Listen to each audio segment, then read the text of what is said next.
नमस्कार, स्पोर्ट्स 9 में आप सभी का स्वागत है। मैं हूं शिवेंद्र, मेरे साथ हैं मेरी सहयोगी अंकिता। और अब आईपीएल उस मुकाम पर है जहां पॉइंट टेबल को देखकर हर एक टीम के फैंस अपने अपने लिहाज से उसको रीड कर रहे हैं। मसलन आज जो मैच है उसके परिचय के तौर पर मैंने ये बात कही कि आज जो मुंबई इंडियंस के फैंस हैं वो अपनी तरह से टेबल को रीड कर रहे हैं और वो ये कह रहे हैं कि साहब हम तो ऐसे ही शुरुआत करते हैं, हमने 5 बार ट्रॉफी जब जीती है तो ऐसे ही जीती है कि स्लो स्टार्ट करते हैं, फिर पिक करते हैं और फिर जीत जाते हैं। तो आज जो मैच है मुंबई का वो इसी लिहाज से बहुत इंपॉर्टेंट है कि अगर मुंबई की टीम ने इस मैच में बाजी मार ली तो उसके फैंस की ये जो रीडिंग है, जो समझ है पॉइंट टेबल की या फिर आईपीएल में मुंबई की टीम की, वो समझ काफी हद तक सही साबित हो जाएगी क्योंकि मुंबई की टीम प्लेऑफ की रेस में बहुत अच्छी तरह से आ जाएगी अगर वो आज मैच जीत जाती है। तो कौन उसे रोकना चाहेगा, यानी दूसरी टीम कौन सी होगी, ये बताएंगे आपको। साथ ही साथ बताएंगे बीती रात के मैच में क्या हुआ, जहां दो राजधानियों की टक्कर थी, देश की राजधानी और उत्तर प्रदेश की राजधानी,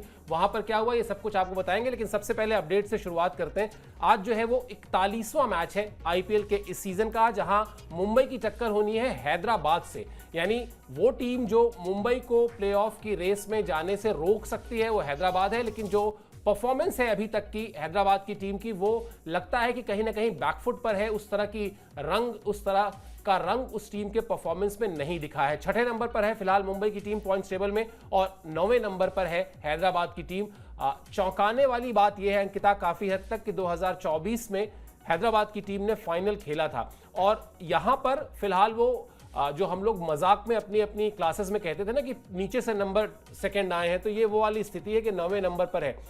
साख की लड़ाई है हैदराबाद के लिए और मुंबई के लिए वही बात कि अगर मुंबई की टीम जीत जाती है तो फिर वो आ जाएगी खिताब की रेस में, क्योंकि फिर वो प्लेऑफ की रेस में भी शामिल हो जाएगी और उसको इस तरह के उलटफेर करना कह लीजिए या कह लीजिए कि उसको इस तरह से स्लो स्टार्ट करके पिक करना और फिर टूर्नामेंट जीतना आता है। दोनों के लिए इंपॉर्टेंट है मैच, लेकिन हैदराबाद के लिए ज्यादा।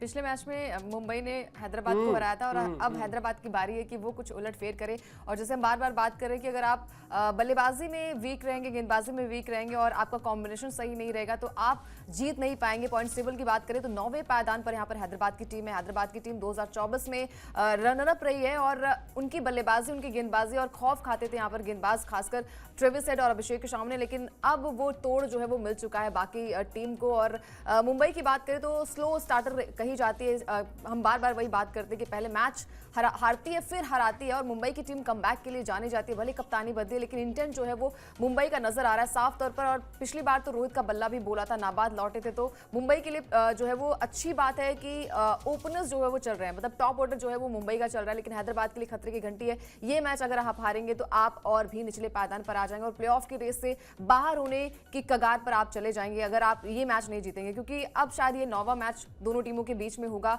मतलब 9 मैच अब होने वाले हैं, 8 मैच कंप्लीट हो चुके हैं। तो यहां से अगर आपको मैच जीतना है तो आपको हर एक मैच में बड़े अंतर से, बड़े मार्जिन से मैच को जीतना पड़ेगा। अदरवाइज आपके हाथ से पूरा जो हम सपना देखते हैं ना कि आईपीएल की ट्रॉफी आपको जीतनी, तो वो ट्रॉफी आपके हाथ से निकल जाएगी। बिल्कुल, और ये खतरा जो है वो हैदराबाद की टीम पर मंडरा रहा है। क्या इसकी वजह क्या है ये भी समझने की कोशिश करेंगे, लेकिन सबसे पहले यही बात जिसकी हम चर्चा कर रहे थे, किस तरीके से हैदराबाद के फैंस जो है वो थोड़ा सा हैरान भी हैं, हताश भी हैं, मायूस भी हैं, क्योंकि ये टीम 2024 की फाइनलिस्ट टीम है। क्या रहा है इस सीजन में हैदराबाद की टीम का सफर, ये भी आपको दिखाते हैं। फिर उन वजहों पर बात करेंगे जिसकी वजह से इस वक्त टीम की हालत अच्छी नहीं है। पिछले सीजन की फाइनलिस्ट टीम है हैदराबाद। इस सीजन में अब तक 7 मैच में सिर्फ 2 जीत मिली है, जबकि 2024 में अंकिता इसके ठीक उलट कहानी थी। कहानी क्या थी 2024 की, वो आपको बताते हैं। 2024 की कहानी ये थी कि पहले 7 मैच में 5 मैच में हैदराबाद ने जीत हासिल की थी। यानी अगर 2024 और 25 की तुलना कर ली जाए तो बिल्कुल 360 डिग्री टर्न, बिल्कुल उल्टी जगह पर खड़ी हुई है हैदराबाद की टीम। यहां पर 7 मैच में सिर्फ 2 जीत मिली है, जबकि वहां 7 मैच में 5 जीत मिली थी। और अब जिसकी बात हम कर रहे हैं लगातार कि हैदराबाद की टीम पर खतरा जो मंडरा रहा है वो प्लेऑफ की रेस से बाहर होने का खतरा मंडरा रहा है। क्या बेसिक जो प्रॉब्लम है अंकिता वो वही है जो हम सब देखकर समझ रहे हैं कि वो जो शुरुआत दिलाई थी 2024 में अभिषेक शर्मा और ट्रेविस हेड ने, वो एक अलग किस्म की शुरुआत थी, वो एक अलग फायरी किस्म की शुरुआत थी, जहां स्कोर बोर्ड पर आप ढेर सारे रन्स जोड़ देते थे और उसके बाद आपके गेंदबाजों को उन रनों का जो दबाव होता था विरोधी टीम पर उसका कुशन मिलता था, आसानी से जीत मिल जाती थी। यहां पर जब आपके बल्लेबाज नहीं चल रहे हैं, खासतौर पर ओपनर्स नहीं चल रहे हैं, अगर बिल्कुल स्पेसिफिक बात की जाए तो टीम बिल्कुल ही उस रंगत में नहीं दिख रही है, बिल्कुल ही उस तरह की तैयारियों में नहीं दिख रही है जैसी 2024 में दिखी थी। क्योंकि 2024 में एक अलग अंदाज में नजर आई थी और सबसे बड़ी बात ये होती है कि हमने बाकी टीमों में भी देखा है कि जब ओपनर्स नहीं चलते, जब उनका टॉप ऑर्डर नहीं चलता है तो टीम कोलैप्स भी होती है। और अब के मैच में जितने भी हमने मैचेस देखे, चाहे वो केकेआर की आप बात कर लीजिए, चाहे वो लखनऊ की बात कर लीजिए, चाहे आप हैदराबाद की बात कर लीजिए या फिर चेन्नई की बात कर लीजिए, और सबसे बड़ी बात यह है कि आपका जो नेट रन रेट है वो माइनस में चल रहा है। अगर आपको प्लस में करना है तो आपको बड़ी जीत हासिल करनी पड़ेगी, बड़े विकेट से मैच को जीतना पड़ेगा, बड़े रन से आपको मैच जीतना पड़ेगा। अदरवाइज आपकी टीम जो है वो जो साल 2024 में खौफ खाते थे, जैसे हम बार बार बात कर रहे हैं कि अगर आपकी बल्लेबाजी में वो दमखम है, गेंदबाजी थोड़ी सी फीकी है, तो आप बल्लेबाजी में अगर वो दमखम है तो आप बल्लेबाज मैच को जिता सकते हैं। हर बार हमने देखा है कि हैदराबाद की टीम साल 2024 में बल्लेबाजों ने ही मैच को जिताया था। अब तो टीम के पास अच्छा कॉम्बिनेशन भी है, मोहम्मद शमी भी टीम में शामिल हो गए हैं। इसके अलावा उनका जो मिडिल ऑर्डर है, अगर हम बात करें, वहां पर हेनरी क्लासन भी है, नीतीश रेड्डी भी है, तो टीम बहुत अच्छी है, ऑन पेपर बहुत अच्छी है। और हर एक बल्लेबाज, हर एक गेंदबाज, उनके पास एक वेरिएशन है गेंदबाजी में भी और बल्लेबाजी में भी। हमने देखा कि नीतीश रेड्डी जो कि इंडियन टीम में भी काफी अच्छा कमाल करके आए थे, तो एक अच्छी टीम है।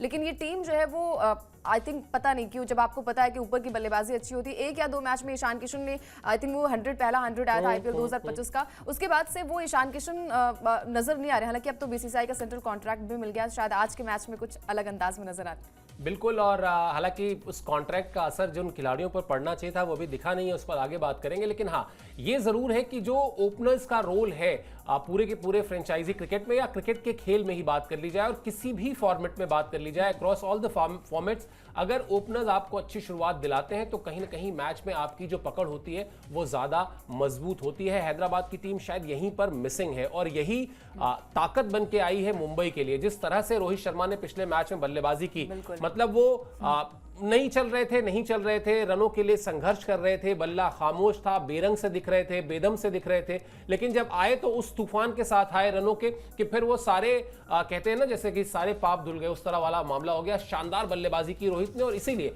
मुंबई के फैंस की जो है अब आस जग गई है। धीमी शुरुआत के बाद मुंबई ने अपने इस सीजन में आस जगाई है। मुंबई को पहले 5 मैच में सिर्फ 1 जीत मिली थी, ये बहुत इंपॉर्टेंट पॉइंट है, इसको समझना चाहिए। लेकिन पिछले 3 मुकाबले में मुंबई की टीम लगातार जीती है, जीत की उसने हैट्रिक लगाई है। दिल्ली को हराया, हैदराबाद को हराया और चेन्नई को हराया, यानी पिछले 3 मैच में जो जीत मिली है वो दिल्ली के खिलाफ, हैदराबाद के खिलाफ और चेन्नई के खिलाफ मुंबई को जीत मिली है। अब यहां से मुंबई की टीम की पूरी कोशिश होगी कि वो प्लेऑफ में की रेस के लिए जो 4 टीमें टॉप की जाती हैं वहां पर जगह बनाए।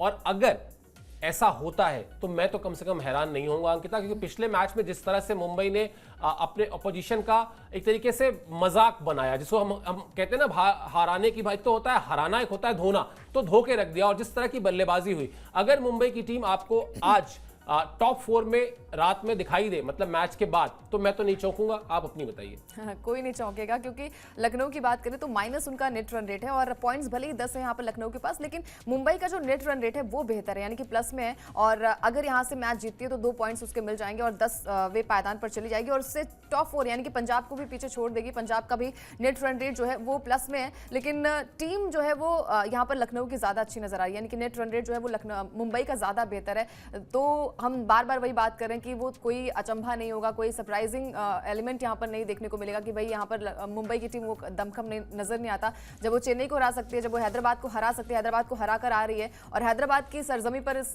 मुकाबले को खेलेगी, तो वो जोश अपने आप में है, क्योंकि रोहित शर्मा का बल्ला चल चुका है। बाकी टीम, रियान रिकल्टन की बात हो रही थी कि भाई उनका भी हमने देखा है कि स्टार्टिंग में रन्स नहीं आए थे, लेकिन पिछले 2 या 3 मैचेस में उन्होंने भी अच्छी बल्लेबाजी की थी। और अगर आप छोटे छोटे रन्स आपको मिल जाते हैं सारे बैट्समैन के, फिर सूर्य कुमार यादव है, तिलक वर्मा है, हार्दिक पांड्या, मतलब एक अच्छी फेहरिस्त है इनके पास, लिस्ट है अच्छी बल्लेबाजों की और गेंदबाजी की। क्योंकि बुमराह को बार बार हमने देखा कि पहले मैच में बहुत महंगे पिटे थे, उनकी पिटाई हुई थी, दूसरे मैच में भी आई थिंक 42 रन उन्होंने खर्च किए थे, लेकिन उसके बाद जो मैच हुए थे वहां पर बुमराह ने 2 या 3 विकेट्स ले लिए थे। रन बहुत खर्चीले नहीं होते हैं बुमराह, तो टीम कॉम्बिनेशन काफी अच्छा है। और मुंबई की टीम हमने हमेशा देखा है कि पहले मतलब स्लो स्टार्ट करती है, उसके बाद तो फिर आपको पता है कि ट्रॉफी इनके नाम 5 दर्ज है और रोहित चल गए हैं तो मुंबई की बल्ले बल्ले हो गई। और फैंस फैंस जो है वो थोड़े से अब खुश हो गए हैं कि भाई आईपीएल, अभी मैं देख रही थी ट्विटर पे जहां पर लोग कह रहे थे कि भाई आईपीएल की शुरुआत तो अब हुई है, असली शुरुआत अब हुई है।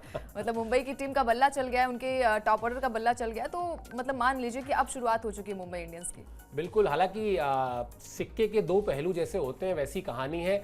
बहुत सारे फैंस हैं जो हमेशा ये बात कहते हैं कि भाई बहुत हो चुका, अब ये चेन्नई और मुंबई जो है ना लगातार 5-5 ट्रॉफी जीत चुके हैं, अब कोई नया विनर आना चाहिए। अब आना चाहिए दिल्ली, बेंगलुरु या पंजाब जैसी टीमें जीतें जिन्होंने कभी भी इस ट्रॉफी को नहीं जीता है। दूसरी तरफ जो मुंबई के और चेन्नई के हार्डकोर फैंस हैं ना, जिनका जिक्र अभी अंकिता कर रही थी कि सोशल मीडिया में किस तरह से उनके चेहरे और उनकी बातचीत अब खिली खिली से दिख रही है, वहां पर उनका मन नहीं भरता। जैसे त्योहार के समय पर क्या होता है, आप किसी के घर जाते हैं, मिठाई खाते हैं, फिर अगले घर में जाते हैं, फिर मिठाई आती है, फिर मिठाई खाते हैं, फिर आगे जाते हैं थोड़ा और तीसरे घर में मिलने जाते हैं, वहां भी मिठाई आती है, मिठाई खाते हैं। वैसे ही जीत किसी को बुरी नहीं लगती है। तो वो कहानी इन दोनों ही टीमों के यानी चेन्नई और मुंबई के फैंस के साथ भी है। उनको खिताब बुरा नहीं लगता, उनको लगता है 5 हो गए, छठा भी हो जाए तो क्या बुरा है। इसलिए भी शायद मुंबई की टीम का जो फैंस हैं वो चहक रहे हैं, वो अब महक रहे हैं कहा जाए तो। रिकॉर्ड बुक की बात कर लेते हैं, वहां भी मुंबई का ही पलड़ा भारी है।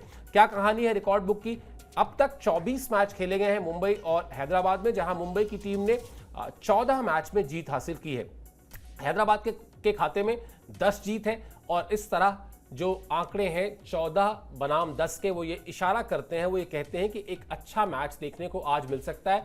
यहां लड़ाई अगर थोड़ी सी स्पेसिफिक की जाए अंकिता, तो मुझे लगता है कि ये लड़ाई अब ओपनर्स की रह गई है, जिसके ओपनर आज ज्यादा बेहतर करेंगे। और दोनों ही टीमों के ओपनर ऐसे हैं कि अगर चल गए तो पहली बात तो दर्शकों का पैसा वसूल होना है, लेकिन अपनी अपनी टीम की जो ये लड़ाई है, इस लड़ाई में संभवतः 50% वो एज ले लेगा, वो बढ़त ले लेगा जिसके ओपनर्स बेहतर करेंगे। क्योंकि दोनों के ओपनर्स ही काफी कमाल के, धमाल के और धमाल मचाते भी हैं। चाहे आप अभिषेक की बात करें, चाहे वो ट्रेविस हेड की बात करें, या फिर मुंबई की बात करें तो रियान रिकल्टन और रोहित शर्मा, जिन्होंने पिछले मैच में नाबाद बल्लेबाजी की थी। तो ये दोनों ही टीमों का जो हम कहते हैं ना कि कोर, अगर हम देखें तो उनकी बल्लेबाजी है, खासकर ओपनर्स वहां पर अच्छे हैं और उसके बाद मिडिल ऑर्डर भी दोनों का काफी बैलेंस है। अगर हम कंपेरिजन करें यहाँ पर हैदराबाद की, तो हैदराबाद के पास भी हेनरी क्लासन है, ईशान किशन है, नीतीश रेड्डी है और नीचे एक लंबी फहरिस्त उनके पास भी है। मुंबई की बात करें तो उनके पास भी सूर्य कुमार यादव, तिलक वर्मा, हार्दिक पांड्या है और यहाँ पर विल जैक्स भी मौजूद है। तो टीम कॉम्बिनेशन काफी अच्छा है, गेंदबाजी भी काफी अच्छी है, जहां पर पैट कमिंस होंगे एक तरफ होंगे जसप्रीत बुमराह होंगे। तो टीम दोनों की काफी बैलेंस है। लेकिन वही है, हम बार बार वही बात करते हैं, जो मैच में अच्छा करेगा, पेशेंस जिसके पास अच्छा होगा, पावर प्ले का सही तरीके से इस्तेमाल जो करेगा, वही मैच को जीत सकता है। अब साल 2024 की अगर हम बात करें, वो कंपेरिजन करें तो मुंबई थोड़ी सी फीकी वहां पर थी, लेकिन साल 2025 में तस्वीर पूरी उलट हो चुकी है और तस्वीर ये है कि हैदराबाद की टीम की जो ताकत है ना, वो कमजोरी में तब्दील हो रही है। उनके ओपनर्स नहीं चल रहे हैं, जो कि सबसे बड़ी दुविधा है हैदराबाद के लिए। यहां से अगर मैच आपको जीतना है तो बड़े मार्जिन से, क्योंकि आपका नेट रन रेट भी माइनस में चल रहा है। तो मेरे हिसाब से आज हैदराबाद को अपने सरजमी पर कुछ करना पड़ेगा, क्योंकि ये बदला जो हो रहा है ना कि एक ने हराया है तो दूसरा भी हराएगा, ये अभी तक हमने देखा है और आज के मैच में भी शायद वही देखने को मिले। बिल्कुल, लेकिन उसके लिए हैदराबाद की टीम को मेहनत बहुत करनी पड़ेगी, क्योंकि अभी तक वो जो डिपेंडेंसी है, जो निर्भरता है, वो निर्भरता दिखाई दी है उनके ओपनर्स पर। अगर वो ओपनर्स से बाहर जाकर मतलब वो रन्स कर दे, बहुत अच्छी बात है, लेकिन आपको एक प्लान बी भी तैयार रखना चाहिए, जहां अगर ओपनर्स रन नहीं करते हैं तब आप क्या करेंगे, तब आप किस चाल से स्कोर बोर्ड को बढ़ाएंगे, ये सब कुछ तय रहना चाहिए। वो अभी तक प्लानिंग कहीं ना कहीं मिसिंग दिखाई दी है। चलिए प्लेइंग 11 की बात करते हैं। हैदराबाद की टीम में हालांकि टीम अच्छा नहीं कर रही है, बावजूद इसके जो बात हर कोई जानता है, जो अभी अंकिता भी कह रही थी कि टीम में जान है, टीम का प्लेइंग 11 बहुत सॉर्टेड है। अगर आप उसको देखेंगे, उसका जो तालमेल है वो बहुत शानदार है और शायद यही वजह है कि बदलाव की उम्मीद वहां पर नहीं है। हैदराबाद की टीम में आज के मैच को लेकर किसी भी तरह के बदलाव की उम्मीद जो है वो कम ही है। ट्रेविस हेड और अभिषेक शर्मा करेंगे पारी की शुरुआत। ईशान किशन, नीतीश रेड्डी, क्लासन के जिम्मे मिडिल ऑर्डर, जो अभी हम चर्चा कर भी रहे थे। अभिनव मनोहर या अथर्व तैडे में से किसी एक को मौका मिलेगा। सबसे बड़ा जो डिपार्टमेंट, बॉलिंग का डिपार्टमेंट है, वो पैट कमिंस और मोहम्मद शमी संभालेंगे। मुझे लगता है अंकिता, एक सवाल यहां पर पैट कमिंस की कप्तानी को लेकर भी होगा, क्योंकि इस सीजन में वैसे तो पहले कई बार ऐसा हुआ है कि 3-3, 4-4 विदेशी खिलाड़ी जो है वो अलग अलग टीमों की कमान संभाल रहे थे। इस सीजन में वो इकलौते खिलाड़ी हैं जो फॉरेनर हैं लेकिन कप्तान हैं। और हाल फिलहाल में पिछले 2-3 साल में पैट कमिंस ने जिस तरह की कप्तानी की है हम सब ने देखा है, इंटरनेशनल क्रिकेट में खासतौर पर, यहां से उनको भी वो जो कप्तानी के साथ बड़ा एक सेट वाक्य आता है ना, लीडिंग फ्रॉम द फ्रंट, उनको लीडिंग फ्रॉम द फ्रंट करके दिखाना होगा, उनको जाना होगा और कहना होगा कि नहीं चलिए हम इस मुकाबले को जीतेंगे और हम वापस अपनी उस साख को पाने की कोशिश करेंगे जो कहीं ना कहीं हम अभी तक खोते जा रहे हैं। तो आज के मैच में बहुत बड़ा रोल होने वाला है कप्तान साहब का भी, कप्तान का भी, बाकी टीम का भी, लेकिन कप्तान पर जिम्मेदारी ज्यादा होती है। और कप्तान हमने देखा है कि हर एक मैच में हर एक टीम ने अच्छा प्रदर्शन किया है, चाहे वो जीटी की बात करें जहां पर शुभमन गिल ने अच्छा प्रदर्शन किया है, चाहे मुंबई की बात करें वहां पर हार्दिक पांड्या ने बॉलिंग से और बैटिंग से कमाल का प्रदर्शन किया है, और अब कप्तान को भी करना पड़ेगा। लेकिन अब देखिए ये 7 या 8वां मैच खेल रही है यहाँ पर हैदराबाद की टीम, और 7 मैच अभी बचे हैं। तो यहाँ से हैदराबाद की टीम यही चाहेगी कि हर एक मैच में जो है वो अच्छा प्रदर्शन करे, क्योंकि इनकी ताकत ही सबसे बड़ी ताकत इनकी बैटिंग है। हमने साल 2024 में भी देखा था, 25 में भी स्टार्टिंग के मैचेस में देखे थे जहां पर बड़ा स्कोर बना था, 286 रन का स्कोर बना था हैदराबाद की टीम ने। तो दमखम इस टीम में नजर आता है, टीम कॉम्बिनेशन काफी अच्छी है, लेकिन शायद वो मतलब जीत की दहलीज नहीं पार कर पा रहे हैं। वो जीत का जो खुमार 2024 में हमने देखा था वही तस्वीर अभी 25 में नहीं देखने को मिल रही है। शायद इसी वजह से टीम काफी बैलेंस है, टीम कॉम्बिनेशन काफी अच्छा है, उसके बावजूद भी टीम अच्छा नहीं कर पा रही है। शायद सामने वाली टीम जो है वो बेहतरीन नजर आ रही है। हर एक मैच में हमने देखा है कि चाहे आप बड़ा स्कोर बना दीजिए, चाहे आप बॉलिंग ले लीजिए, हमें पहले ये लगता था कि शायद टॉस जीतकर हैदराबाद की टीम अगर बैटिंग करती है तो एक अच्छा खासा स्कोर बना पाएगी, लेकिन अब 2025 में पहले मैच के बाद से हमने देखा कि बैक टू बैक जितने भी मैच हारी है, शायद 2 मैच जीती है, उसके अलावा हर एक मैच में हार का सामना करना पड़ा। तो हैदराबाद की टीम को अच्छा करना पड़ेगा, अदरवाइज बार बार वही बातें हो रही हैं कि भाई नेट रन रेट मैटर करता है, पॉइंट्स मैटर करते हैं, और फिर प्लेऑफ की रेस और भी ज्यादा आपके लिए दिक्कतें वहां पर पैदा हो जाएंगी, आप प्लेऑफ की रेस में डिस्क्वालीफाई हो सकते हैं। बिल्कुल। और अब जो उम्मीदों की बात है, वो उम्मीदों की जो नई किरण है वो मुंबई की टीम ने जगाई है अपने फैंस के लिए। वहां पर क्या कहता है प्लेइंग 11, वहां किस तरह के क्वेश्चंस है उस पर भी बात करते हैं। वहां पर भी बदलाव के चांसेस कम है, क्योंकि एक तरीके से विनिंग कॉम्बिनेशन वहां पर भी अब मिल चुका है। मौजूदा प्लेइंग 11 जो है उनका, यानी पिछले मैच में जो प्लेइंग 11 खेला था उसमें 7 गेंदबाजी के विकल्प हैं। ये बहुत बड़ी ताकत है किसी भी टीम के लिए जब आपके पास बॉलिंग के 7 विकल्प हों, क्योंकि फिर अगर किसी भी गेंदबाज का एक ऑफ डे है तो आपके पास हमेशा ऑप्शंस होते हैं जिनको आप इस्तेमाल कर सकते हैं। बल्लेबाजी में जैसा अभी अंकिता कह रही थी, रोहित शर्मा, रेयान रिकल्टन जो है वो पारी की शुरुआत करेंगे। पिछले मैच में बहुत शानदार शुरुआत की थी, और उसके बाद ये जो 4 नाम आपकी स्क्रीन पर है, सूर्या, तिलक, हार्दिक और नमन धीर, ये बल्लेबाजी में मुंबई की ताकत है। और ये ताकत कोई छोटी मोटी ताकत नहीं है, ऐसी ताकत है जो किसी भी टीम को डरा सकती है, हैरान कर सकती है, परेशान कर सकती है। बुमराह, सैंटनर, बोल्ट जो है वो गेंदबाजी डिपार्टमेंट संभालेंगे। वैसे अंकिता देखिए तो होता यही है, शायद इसको परसेप्शन कह लें या जो कह लें कि बड़े बड़े नाम जब वो टीम जीत रही होती है तो अचानक उनके चमक जो है ना वो बढ़ जाती है। इस वक्त जब मैं मुंबई की टीम को पढ़ रहा हूं तो मुझे लग रहा है कि यार इस टीम को कौन हराएगा, लेकिन वही जब टीम हार रही होती है तो लगता है कि कहां चले गए, वो फीके लगते हैं नाम। तो आपको जो शायद बेसिक जो रिक्वायरमेंट है किसी भी टीम के लिए वो यही है कि जो आपकी साख है, 11 अलग अलग खिलाड़ी हैं, 11 अलग अलग खिलाड़ियों की जो अंतर्राष्ट्रीय क्रिकेट में साख है, उस साख पर वो खरे उतरे। मतलब मुझे तो ये टीम ऐसी लगती है जो बिल्कुल एक तरीके से कहते हैं ना अपराजेय किस्म की टीम हो, जिसको हराने के बारे में सोचना भी मुश्किल है। बावजूद इसके कहना यही है या नियम यही है कि आपको अपनी साख के मुताबिक खेलना होगा, जीत तभी मिलेगी। जैसे आपने अभी कहा कि मुंबई की टीम ऐसी लग रही है क्योंकि आप जीतते हैं तो डेफिनेटली ये लगता है कि नहीं ये टीम बैलेंस है, ये टीम बहुत अच्छा करेगी। लेकिन हैदराबाद की बात करें, उलट हैदराबाद की बात करें, वहां पर भी धुरंधर बल्लेबाजों की कमी नहीं, लेकिन अगर आप बैक टू बैक आपको हार का सामना करना पड़ रहा है तो डेफिनेटली आपके कॉम्बिनेशन पर, आपके बैटिंग पर सवाल उठेंगे कि भाई वही अभिषेक है जो कि अकेले दम पर मैच को जिताता है, वही ट्रेविस हेड जो कि मतलब सामने वाली टीम, अब देखिए ट्रेविस हेड को जो है वो रोहित शर्मा बहुत प्रिय है, और सामने अगर नीली जर्सी होती है, हमने हमेशा देखा है कि नीली जर्सी जो होती है ना उसके सामने तो ट्रेविस हेड का बल्ला बोलता है। लेकिन पिछले मैच में जितने भी मैचेस हुए हैं ट्रेविस हेड का बल्ला खामोश हो गया है। लेकिन हम कहते हैं ना कि बार बार मैच जो है ना वो आपके फेवर में नहीं जाएगा, दिन जो है वो अलग होता है, समय अलग होता है, और यही सबसे बड़ी चीज है कि आपको मौके मिलते हैं, आपको बार बार मौके मिलते हैं। सिर्फ एक मैच आपको नहीं खेलना, आपको बहुत सारे मैचेस खेलने हैं, तो आपके पास वो पेशेंस होना चाहिए, वो रिस्पॉन्सिबिलिटी होनी चाहिए। खासकर ट्रेविस हेड ऑस्ट्रेलियाई बल्लेबाज जिन्होंने अपने टीम के लिए काफी अच्छा करते हैं, अपनी देश के लिए काफी अच्छा करते हैं, और जब बात आती है फ्रेंचाइजीज टीम की वहां पर भी वो अच्छा करते हैं। लेकिन आपकी बल्लेबाजी पर कोई सवाल नहीं उठा रहा है, बस आई थिंक वो समय नहीं आ रहा, मतलब वो बल्लेबाजी का समय नहीं आ रहा, और समय का सही उपयोग करेंगे, समय के साथ चलेंगे, शायद तभी आपकी बल्लेबाजी और आपकी गेंदबाजी चलेगी और तभी आप मैच को जीत पाएंगे। अदरवाइज टीम में बहुत बड़े नाम है। अगर दोनों का कंपैरिजन किया जाए, चाहे वो मुंबई का चाहे वो हैदराबाद की टीम का, ऑन पेपर हमने देखा था जब टीम बनी थी, जब ऑक्शन टेबल पे टीम आई थी, लिस्ट आई थी, वहां पर हमें लगा था कि भाई हैदराबाद का कोई तोड़ नहीं है, क्योंकि शमी भी वहां पर है, उनके पास है, पैट कमिंस भी उनके पास है, उनके पास ट्रेविस हेड है और ईशान किशन भी उनकी टीम में शामिल हो गए। थोड़ी सी मुंबई कमतर लग रही थी कि भाई ईशान किशन का रिप्लेसमेंट कौन होगा, लेकिन उसके बाद बैक टू बैक 2 मैचेस में जो रिकल्टन ने कमाल की बल्लेबाजी के लगा कि वही चैंपियंस ट्रॉफी वाला बल्लेबाज आ गया जिन्होंने शतकीय पारी खेली थी। बिल्कुल। और चलिए अब हम लोग बात कर लेते हैं अपने सवाल की, जो हम आपसे लगातार पूछ रहे हैं। हर रोज अपने शो पर एक सवाल लेकर हम आते हैं जो हमारी वेबसाइट पर होता है, वहां पर आप उस सवाल का सही जवाब दे सकते हैं और सही जवाब देकर इनाम जीत सकते हैं। आज का जो सवाल है वो आपको बताते हैं। हमेशा की तरह आज भी एक आसान सवाल आपके लिए। सवाल ये है कि आईपीएल 2025 के संदर्भ में हार्दिक पांड्या अगर मुंबई से हैं तो पैट कमिंस कहां से हैं? ऑप्शन आपके पास 4 हैं, Delhi Capitals, Kolkata night Riders, Chennai super Kings, Hyderabad. यानी कि अगर हार्दिक पांड्या मुंबई से हैं तो पैट कमिंस कहां से हैं? ये ऑप्शन बहुत इजी है, आप इसे बता सकते हैं और सही जवाब देने वाले 3 प्रतिभागियों को मिल सकता है आकर्षक पुरस्कार, यानी कि मिलेगा ही, आपको डेफिनेटली मिलेगा अगर आप सही इसका आंसर देते हैं। और ज्यादा जानकारी के लिए लॉग इन करें www.tv9hindi.com और सही जवाब दीजिए और पाइए आकर्षक पुरस्कार। बिल्कुल, और बहुत ही आसान सवाल है जैसा अंकिता ने भी कहा, और बस थोड़ा सा खेल किस्मत का ही है। मतलब जवाब देने के साथ साथ आपको उन 3 लकी विनर्स में आपका नाम भी आना चाहिए, लेकिन हाँ, प्रयास जरूर करना चाहिए। आसान सवाल है और आपको करना कुछ नहीं है। www.tv9hindi.com पर जाइए, वहां क्विज का सेक्शन है, वहां पर आपको यही सवाल मिलेगा, 4 विकल्प मिलेंगे। सही जवाब दीजिए और साथ ही साथ अपने आप को अपनी किस्मत आजमाइए, क्या पता लकी विनर आज के आप ही हो। विनर रही टीम बीती रात, कौन सी? वो रही दिल्ली की टीम।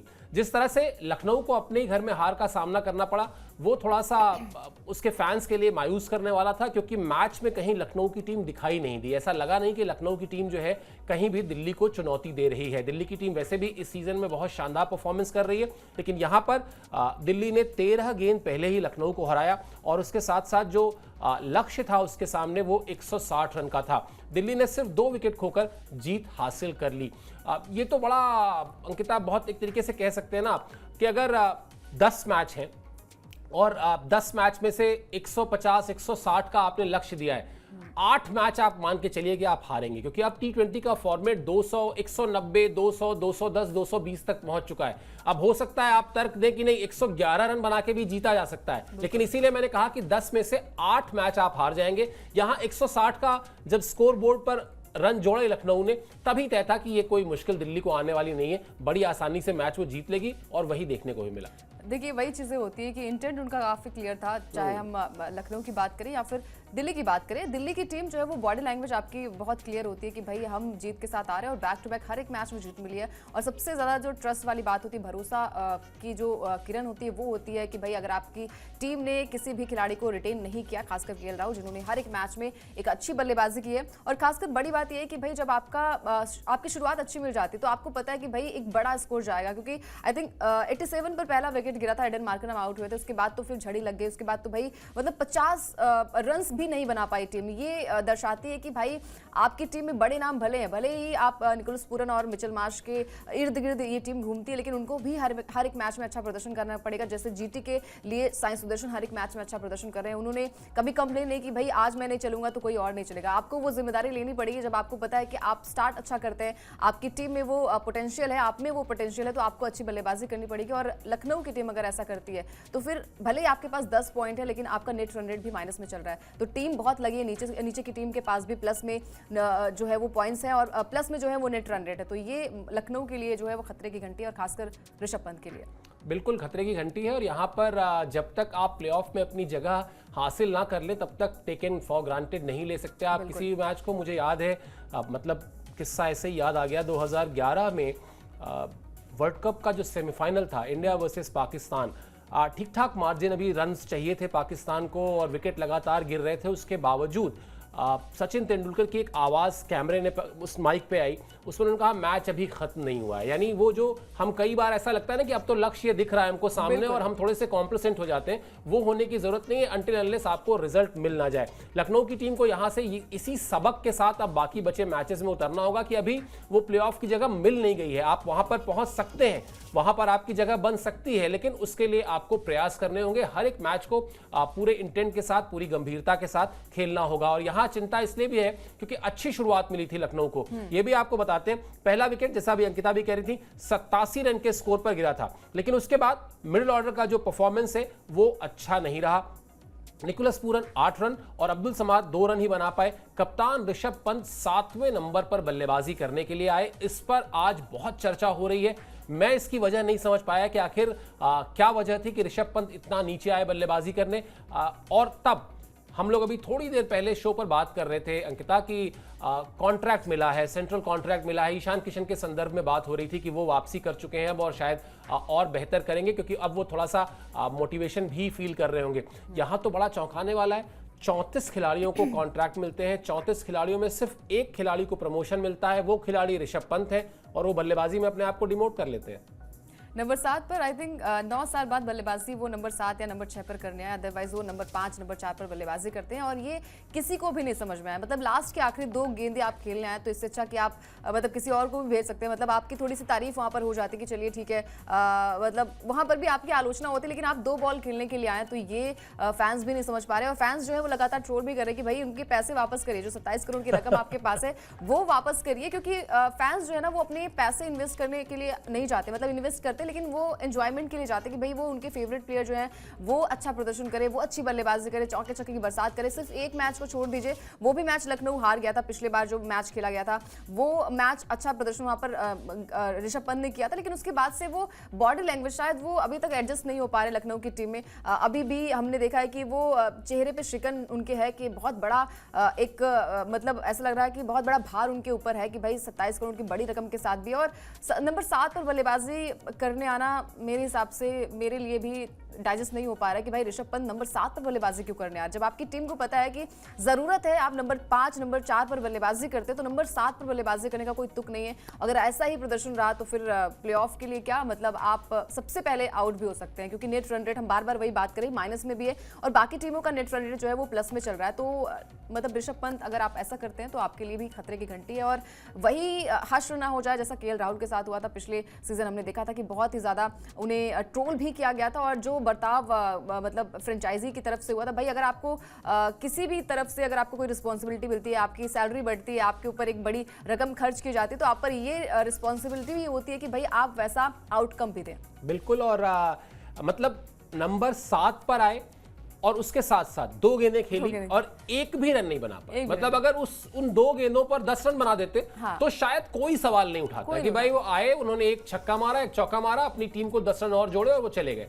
यहाँ क्या हुआ कि 2 गेंद खेली, रन नहीं बना पाए, एक रिवर्स शॉट खेलने के चक्कर में बोल्ड भी हो गए। तो कुल मिला जुलाकर अपना किरकिरी कर लेना जिसको कहते हैं ना, वो उन्होंने करा ली इस मैच में। और जिस तरह से अंकिता बार बार आगाह कर रही हैं, चेतावनी दे रही हैं, सतर्क कर रही हैं लखनऊ की टीम को, बिल्कुल सही बात है। 10 पॉइंट जरूर है, मतलब वैसे अगर आप देखिए तो लगता है कि 16 पॉइंट बस होंगे और प्लेऑफ में आप पहुंच जाएंगे, लेकिन वो बस हो नहीं जाएंगे। उसके लिए आपको 3 मैचेस जीतने पड़ेंगे और अब 9 मैचेस आपकी टीम खेल चुकी है। तो कहीं ना कहीं वो जो सतर्क रहने का, सावधान रहने का समय है वो अभी है, वरना फिर वो समय जो है हाथ से निकल जाएगा। दिल्ली के गेंदबाजों की तारीफ करनी चाहिए, उन पर भी बातचीत कर लेते हैं, जहां मुकेश कुमार ने 33 रन देकर 4 विकेट झटके, उनको प्लेयर ऑफ द मैच भी मिला। इसके अलावा जो गेंदबाजी है वो देखिए, 4 ओवर में 29 रन दिए अक्षर पटेल ने, स्टार्क ने 4 ओवर में 25 रन दिए और कुलदीप यादव ने 4 ओवर में 33 रन दिए। कई बार अंकिता होता ये है कि वो विकेट वाला कॉलम जो है ना वो खाली रहता है, जैसे कुलदीप यादव का कॉलम खाली था, कल विकेट नहीं मिले थे उनको। लेकिन अगर आप रन्स कम दें, 25 रन 29 रन, ये दिखाता है कि आपने गेंदबाजी शानदार की, आपने विरोधी टीम के बल्लेबाजों को हाथ खोलने का मौका नहीं दिया। इस तरह की परफॉर्मेंस अगर बॉलर्स करते हैं तो फिर कोई भी कप्तान, मतलब यहां अक्षर पटेल की अगर बात की जाए, कोई भी कप्तान ये कह सकता है कि हम किसी भी टीम को किसी भी मैदान में हराने की ताकत रखते हैं अगर हमारे गेंदबाज ऐसा परफॉर्म कर रहे हैं तो। हाँ, क्योंकि देखिए 6 विकेट गिरे थे और यहाँ से रन्स बन सकते थे, मतलब बहुत बड़ा इतना पहाड़ जैसा स्कोर आप नहीं बना पाते, लेकिन अगर आप 10 या 20 रन जोड़ते तो शायद 180 170 का ये मार्जिन हो जाता। वहाँ से मैच, क्योंकि रन बॉल थे, हमने देखा था कि दिल्ली की टीम भी थोड़ी सी बल्लेबाजी में कमतर थी, लेकिन उनके पास विकेट ज़्यादा थे जहाँ पर केएल राहुल मौजूद थे। लेकिन मुकेश की तारीफ करनी बनेगी, प्लेयर ऑफ द मैच भी दिया गया, जिन्होंने ऋषभ पंत को क्लीन बोल्ड किया, मतलब स्टंप पे बॉल लगी और उसके बाद सबसे बढ़िया जो था वो मिचेल मार्श को भी उन्होंने आउट किया। तो ये दर्शाता है कि भाई जो बड़े प्लेयर्स होते हैं, खासकर जिनका खौफ मतलब पूरी दुनिया मतलब उनसे डरती है कि भाई उनके सामने बल्लेबाजी कैसी हो पाएगी। गेंदबाज थरथराते कि भाई अगर यहाँ से कोई भी बल्लेबाज अच्छी बल्लेबाजी करेगा तो मतलब रन्स बहुत ज्यादा बन सकते हैं। ऋषभ पंत में वो कैलिबर है, लेकिन ऋषभ पंत नंबर 7 पर बल्लेबाजी करने आए सिर्फ 2 बॉल के लिए। अगर वहां से एक चौका या एक छक्का भी लगाते तो शायद थोड़े से मतलब पॉजिटिव उनके लिए कमेंट्स हो सकते थे, भाई चलिए आए इन्होंने नंबर 7 पर बल्लेबाजी की, लेकिन वहां पर उन्होंने 2 बॉल्स भी खेली। But Mukesh Kumar no doubt बहुत अच्छा प्रदर्शन किया, और सबसे बड़ी बात जो होती है ना वो कप्तान की तारीफ करनी बनती है। अक्षर पटेल ने जिस तरीके से सूझबूझ के साथ रोटेशन किया, मुकेश कुमार के पास वो वेरिएशन है, उन्होंने जो गेंदबाजी उनसे करवाई वो काफी अच्छी थी, और मुकेश डिजर्विंग भी है। हमने देखा है कि मिचेल स्टार्क भी इनके पास है, मतलब एक पैकेज काफी अच्छा है। मतलब दिल्ली की बात करें तो एक पैकेज हम बात करते हैं ना कि केएल राहुल भी जो काफी एक्सपीरियंस्ड है, मिचेल स्टार्क की बात करें काफी एक्सपीरियंस है, जिन्होंने ऑस्ट्रेलिया के लिए काफी अच्छा प्रदर्शन किया। इसके अलावा अक्षर पटेल है, उनके पास एक धुरंधर मतलब टीम भी है और धुरंधर बल्लेबाज है और गेंदबाज भी है। इसी वजह से दिल्ली जो है वो हर एक मैच में अच्छा प्रदर्शन कर रही है, और आगे भी उम्मीद है कि दिल्ली की टीम ऐसा ही कुछ प्रदर्शन करने वाली है। बिल्कुल, और जितना शानदार परफॉर्मेंस बॉलर्स का रहा, बिल्कुल बल्लेबाजों ने भी उसको उसी तरीके से बैक किया। जब बल्लेबाजी करने की बारी आई, जब लक्ष्य का पीछा करने की बारी आई, तो बड़ी ही सूझबूझ के साथ दिल्ली की टीम ने उस लक्ष्य का पीछा किया। कोई ओवर एग्रेशन नहीं, अति आक्रामकता नहीं, और उसी का ये रिजल्ट है कि बड़ी ही आसान जीत मिली। अभिषेक पोरेल ने 36 गेंद पर 51 रन बनाए, केएल राहुल ने नॉट आउट 57 रन बनाए, अक्षर पटेल ने नॉट आउट 34 रन बनाए। माकरम को छोड़कर एलएसजी के किसी भी गेंदबाज को विकेट मिला ही नहीं। ये दिखाता है कमिटमेंट, ये दिखाता है वो समर्पण अंकिता कि हमको जब मैच जीतना है, हमारे सामने कोई बहुत बड़ा लक्ष्य नहीं है, तो हम बेवजह रिस्क क्यों लें, हम क्यों आखिर वो मैच को ले जाएं आखिरी ओवर तक और फिर उसको उलझाएं फंसाएं, दर्शकों की सांसें ऊपर नीचे करें। इससे अच्छा 2 अनुभवी खिलाड़ी थे, केएल राहुल, अक्षर पटेल, दोनों ने कहा होगा मैच फिनिश करते हैं, दोनों के मतलब एक कप्तानी कर रहे हैं, दूसरे कप्तानी का अनुभव रखते हैं, तो वो जो अनुभव है वो अनुभव दिखाई दिया। जिस टेम्परामेंट के साथ इन दोनों खिलाड़ियों ने इस रन को चेस किया, दोनों नॉट आउट लौटे, ये होता है कमिटमेंट। ये होता है कमिटमेंट। और जब कंपैरिजन की बात आती है तो हम कंपैरिजन अगर करें, लखनऊ की बात करें तो 87 पर पहला विकेट गिरा था, वहीं कंपैरिजन करें दिल्ली का तो 36 पर, यानी कि पावर प्ले में ही उनका विकेट गिर गया था। तो ये लगा था कि शायद अब धराशायी टीम हो जाएगी, लेकिन उसके बाद से आपको पता है कि इनके पास धुरंधर बल्लेबाजों की कमी नहीं है। करुण नायर का विकेट जरूर गया था, लेकिन उसके बाद अभिषेक पोरेल और केएल राहुल ने एक धमाकेदार बल्लेबाजी की, वो भी आउट हो गया। लेकिन अगर आपके ऊपर से रन बन जाते हैं ना तो फिर आपको दिक्कतें पैदा नहीं होती। मतलब 105 पर अगर आपका दूसरा विकेट गिरता है तो आपको पता है कि भाई अब सिर्फ और सिर्फ मतलब 40 या 50 रन आपको बनाने, जो कि विकेट्स आपके नहीं गिरे तो आपके ही फेवर में ये मैच जाएगा, जहां पर केएल राहुल ने हर एक मैच में चाहे मतलब एक अगर हम मैच की बात करें 93 नाबाद आरसीबी के खिलाफ थे, उसके बाद हर एक मैच में मतलब 50+ उनका स्कोर गया था। इस मैच में भी हमने देखा है कि एक बेहतरीन बल्लेबाजी उन्होंने की, और यही दिखाता है, दर्शाता है कि सामने अगर लखनऊ की टीम है तो वो जो पिछले साल उनके साथ बर्ताव किया गया था। कि मैं वीडियो देख रही थी जहां पर उन्होंने कहा कि पूछा गया सवाल कि सबसे ज्यादा अगर आपको कोई चीज मतलब अगर हम कोई सवाल उनके पास था कि भाई अगर आपको सबसे ज्यादा क्या चीजें बुरी लगती है, तो उन्होंने कहा कि डिसरिस्पेक्ट। मतलब अगर आपने डिसरिस्पेक्ट की है तो फिर उसका खामियाजा मतलब कोई भी खिलाड़ी नहीं ले सकता, उसका बदला तो लेना पड़ेगा। तो वही बदला जो उनके साथ साल 2024 में हुआ था, वो रिवेंज उन्होंने, जैसे हम बार बार बात कर रहे थे कि आप अपनी बॉडी लैंग्वेज से आक्रामकता नहीं दिखा सकते, एग्रेशन आप नहीं दिखा सकते, आप अपनी बल्लेबाजी से वो दिखाइए, जो कि केएल राहुल ने करके दिखाया। बिल्कुल, और बहुत ही सूझबूझ भरी बल्लेबाजी कर रहे हैं, बहुत ही शांत तरीके से अपनी बात कह रहे हैं, और जो भी कहना है वो उनका बल्ला कह रहा है, वो उनका जेस्चर जो है वो हमेशा एक जो सीजन प्लेयर होता है, एक मैच विनर होता है, और ये उनकी पहचान भी है। भारतीय टीम के लिए बहुत कुछ कर चुके हैं, बड़े ही सुलझे हुए बल्लेबाजों में उनकी गिनती होती है, सब कुछ बहुत अच्छा है। हाँ, जो बात डिसरेस्पेक्ट की थी, कहीं ना कहीं वो कड़वी यादें हैं पिछले सीजन की जो हुआ था, और अब वो उसका जवाब अपने बल्ले से दे रहे हैं। चलिए और आगे बढ़ते हैं और अब आपको बताते हैं कि दिल्ली की टीम जो है इस जीत के बाद अब बड़ी कंफर्टेबल हो गई है। अब यहां से आप 2 टीमें ऐसी हैं जिनके लिए आप कह सकते हैं कि हाँ, ये 2 टीमें प्लेऑफ में लगभग इनका पहुंचना तय है, अनटिल अनलेस अब ये कोई बहुत ही बड़ा ब्लंडर ना कर दें। क्यों? क्योंकि इन दोनों ही टीमों के पास, यानी दिल्ली और गुजरात के पास 12-12 अंक हो चुके हैं। दोनों टीमों ने 8 मैचेस खेले हैं अभी तक, और 8 मैचेस में 6-6 मैच जो है उन्होंने जीते हैं, और इस तरह से उनके 12-12 पॉइंट हैं। अभी 6-6 मैच इन दोनों ही टीमों को और खेलने हैं, और यहां से मतलब इन 6 मैचेस में से वो कितना जीते कितना हारे ये अलग इशू है, लेकिन उनको जो लगता है, जो अभी तक प्लेऑफ का समीकरण रहा है, उसके आधार पे आप कह सकते हैं कि 2-2 मैच और जीतने होंगे। अगर 2 मैच आपने और जीते और ये जो 12 अंक है इसको आप 16 तक ले गए, तो फिर प्लेऑफ में आपकी जगह पक्की हो जाएगी। अभी तक की जो हिस्ट्री है वो यही कहती है। लेकिन मुझे लगता है कि ये दोनों ही टीमें चाहेंगी कि अब वो जैसे मैं हमेशा कहता हूं ना कि प्लेऑफ एक माइलस्टोन है। जब सीजन शुरू होता है तो हर टीम सबसे पहले सोचती है कि हमको प्लेऑफ के लिए अपनी जगह बनानी है। अब मुझे लगता है दिल्ली और गुजरात ये दोनों ही टीमें ये तो मान चुकी होंगी कि हम प्लेऑफ खेलने जा रहे हैं, अब हमें यहां से कोई हटा नहीं सकता है। लेकिन अब कहानी हो जाएगी कि हम वो नंबर 1 या नंबर 2 पे रहें ताकि हमको एक एक्स्ट्रा चांस मिल जाए वहां प्लेऑफ में जब एलिमिनेटर होता है। यानी परफॉर्मेंस आपको अब यहां से अपनी एक तरीके से, जिसको कहते हैं ना कि आप जैसे टेस्ट मैच में होता है, पहले दिन का खेल खत्म हुआ, आप 80 रन पर नॉट आउट लौटे, दूसरे दिन जब आप लौटते हैं तो आप 80 रन से नहीं 0 से शुरू करते हैं। आपका रन 81वां होता है लेकिन आपको शुरू करना पड़ता है 0 से। मुझे लगता है शायद ये दोनों ही टीमें अब यही करने वाली हैं कि अब हम एक काम करते हैं, अपने आप को फिर से रिविजिट करते हैं, अपनी सारी प्लानिंग को देखते हैं, अपनी तैयारियों को देखते हैं और अब हम कोशिश करेंगे कि हम प्लेऑफ में तो जाएंगे ही जाएंगे लेकिन हम पॉइंट टेबल में नंबर 1 या नंबर 2 पे रहें।